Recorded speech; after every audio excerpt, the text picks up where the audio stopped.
Indian premier ലീഗിന്റെ 18ാം season ആവേശകരമായി ഇപ്പോൾ നടന്നുകൊണ്ടിരിക്കുകയാണ്. ഇത്തവണ ഇതുവരെ കപ്പ് നേടാത്ത പല ടീമുകളും ആദ്യ റൗണ്ടുകളിൽ മുന്നേറുമ്പോൾ ചാമ്പ്യന്മാരായ പല ടീമുകളും പിന്നോട്ട് പോകുന്ന കാഴ്ചയാണ് കാണാനാവുന്നത്. ഇത്തവണ രാജസ്ഥാൻ റോയൽസിന്റെ തുടക്കം പ്രതീക്ഷിച്ചതുപോലെ ഗംഭീരമായിരുന്നില്ല.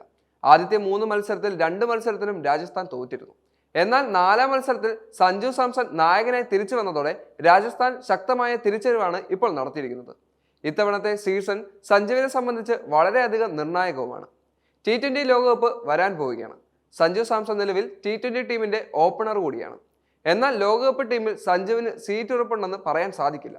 എന്നാൽ സഞ്ജുവിന് T20 ലോകകപ്പ് ടീമിൽ സീറ്റ് ഉറപ്പിക്കാനും നായകസ്ഥാനത്തേക്ക് ഉയരാനും ഇത്തവണ IPL മിന്നിക്കേണ്ടത് വളരെയധികം അത്യാവശ്യമായ ഒരു കാര്യമാണ്. ബാറ്റ്സ്മാനായി മാത്രമല്ല ക്യാപ്റ്റൻ എന്ന നിലയിലും വളരെയധികം നന്നായി ശോഭിക്കണം.